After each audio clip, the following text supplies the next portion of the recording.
right, welcome back to the Press Box, Week 8. West Blinkles with Mike Foreman here at Memorial Stadium, site of Friday's night's game against Corpus Christi King.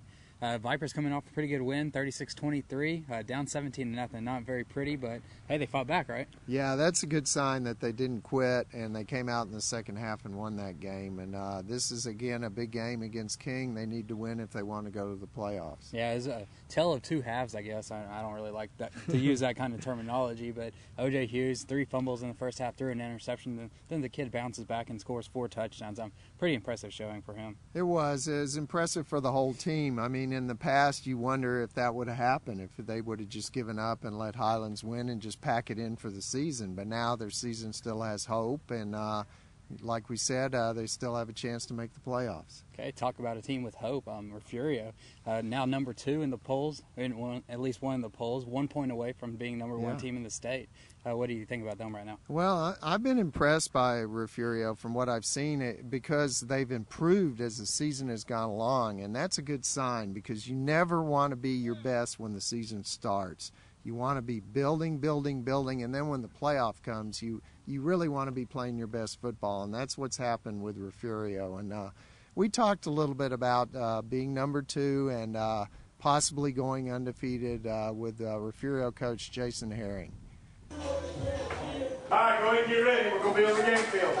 Okay, be on the game field. That's just slipping away, but what do you feel like a team that's able to do it?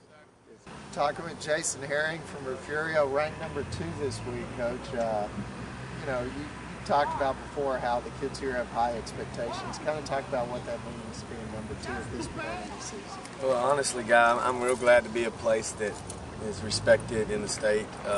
Our community, our kids expect to be good, and we expect to be good. And I really don't want to be anywhere where there's not high expectations. So we welcome the rankings. We try not to get too excited about them. We try not to get too down if we're not ranked real high. But we welcome the rankings, and we want people to think that we're good. And we want people to know that when they play us, they're going to be playing a quality program. So we really think it's a neat deal, and it's kind of fun to be ranked so high.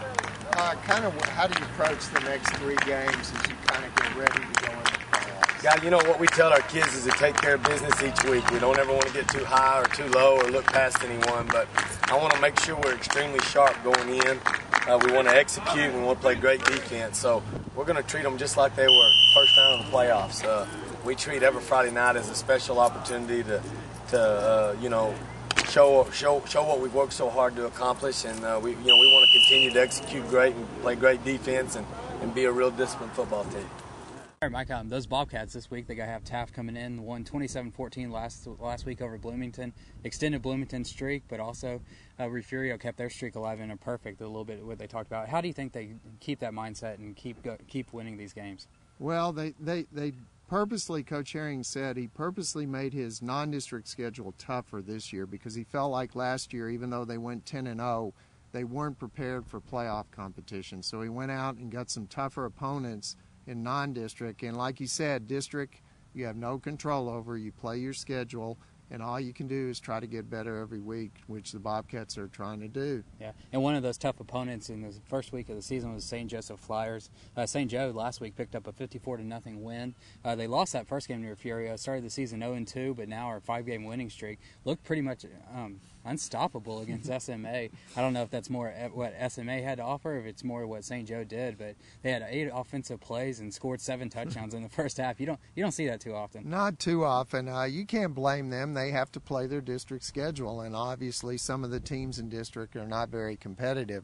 What they have to do, and I'm sure what Coach Mars is stressing, is look, we can't let down because our last game is going to be against San Antonio Christian, which will be for the district championship. So they want to maintain a higher level so when they get to that game, they don't just have to all of a sudden go, whoa, we're playing somebody good this week. We really need to play well.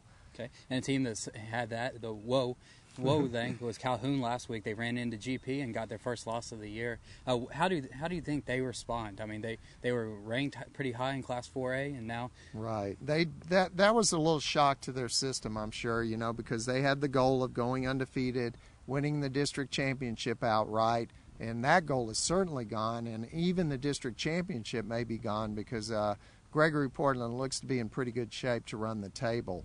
But Calhoun has to, refocus because they have Beeville Friday night, and this is the team that they've tied with the last 2 years as well. And this game will be for outright possession of second place. But what else is important is it looks like this game will determine Division II playoff seeding.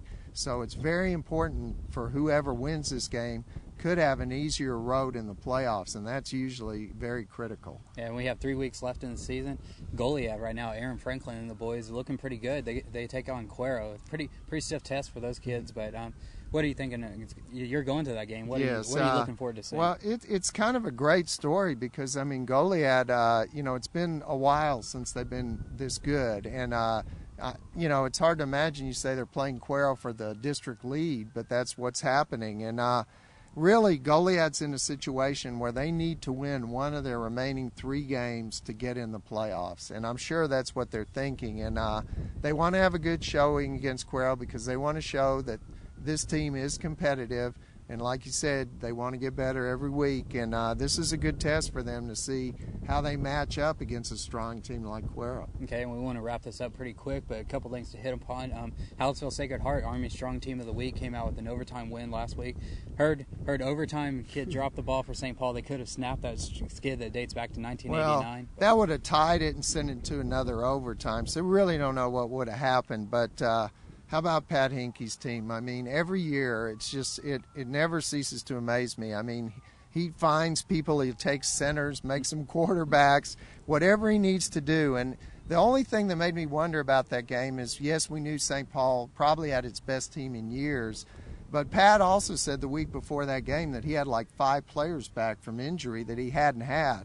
And when Sacred Heart has all their pieces together, they're usually pretty solid, and Pat does a great job, and I'm sure they deserve that Army Strong Team of the Week. Yeah, that for their reward, I guess they get Waco, Texas Christian this week. Yeah, so. You might mention that St. Paul opened district by beating Waco, Texas Christian 55-0. So I would think the Indians will have things well in hand this week. All right, for Mike, this is Wes. That's PRESSBOX.